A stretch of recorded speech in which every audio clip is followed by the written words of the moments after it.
Ada satu pertanyaan besar yang masih jadi misteri dunia internasional hingga hari ini. Bagaimana mungkin Rusia, negara yang dihantam ribuan sanksi ekonomi dari Barat sejak invasinya ke Ukraina, tetap berdiri kokoh? Bahkan, ekonominya bukannya melemah malah justru tumbuh dan mengungguli beberapa negara Barat sendiri. Sejak dimulainya operasi militer ke Ukraina, Amerika Serikat dan sekutunya seolah berlomba-lomba menjatuhkan sanksi ke Moskow. Mulai dari pembatasan perbankan, larangan ekspor teknologi, sampai blokade energi. Tapi nyatanya, semua itu belum cukup membuat Kremlin bertekuk lutut. Apa rahasianya? Mari kita bongkar satu persatu. Fakta pertama yang sulit dibantah. Rusia adalah raksasa energi dunia.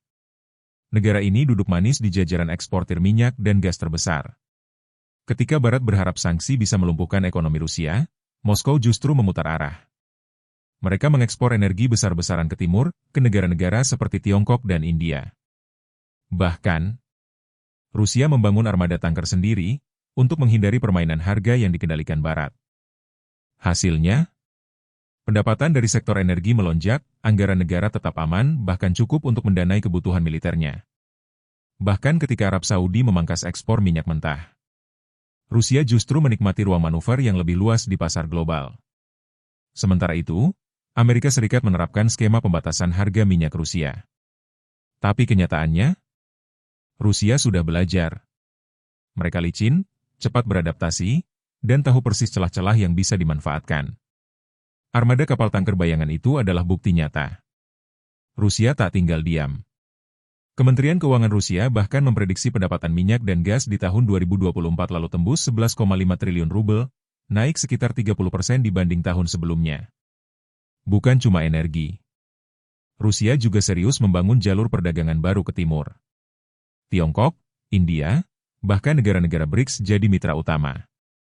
Mereka tak lagi sepenuhnya bergantung pada dolar AS. Perdagangan mulai dilakukan dengan mata uang lokal, sebuah langkah strategis untuk melindungi stabilitas ekonomi domestik. Rusia juga menunjukkan kemampuan adaptasi yang mengejutkan. Sanksi teknologi, mereka akali. Komponen elektronik, mereka cari celah. Bahkan ada laporan, Rusia menggunakan barang-barang elektronik rumah tangga untuk mendukung kebutuhan industri militer mereka. Barang-barang yang dilarang pun tetap mengalir masuk lewat negara-negara tetangga seperti Kazakhstan, Belarus, dan Georgia. Jalur resmi tertutup, jalur alternatif terbuka lebar. Dari sisi kebijakan ekonomi, Rusia dikenal disiplin. Rasio utang terhadap produk domestik bruto hanya sekitar 15%.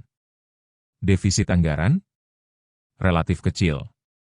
Bank sentral mereka juga cekatan menjaga stabilitas rubel dan menekan laju inflasi. Dan jangan lupakan faktor yang tak bisa disangkal, kekayaan sumber daya alam. Dari energi, logam, hingga pangan semua ada di tanah Rusia. Inilah yang membuat negara ini sulit diisolasi sepenuhnya. Bahkan dalam 2 tahun terakhir pertumbuhan ekonomi Rusia dilaporkan melampaui beberapa negara besar Eropa dan bahkan anggota G7. Lalu, apakah sanksi Barat efektif? Jawabannya sejauh ini, belum. Rusia terus mencari cara, memanfaatkan jalur baru, dan realitanya sebagian negara Barat justru ketergantungan pada energi Rusia sendiri. Kesimpulannya, Rusia bisa tetap kuat bukan karena keberuntungan tapi karena kombinasi faktor, kekayaan sumber daya, kecerdikan mengakali sanksi, disiplin fiskal, dan pergeseran strategis ke timur. Itulah potret sebenarnya di balik kabut sanksi yang selama ini coba ditebalkan Barat. Terima kasih sudah menyimak. Tetap kritis, tetap waspada, dan sampai jumpa di pembahasan berikutnya.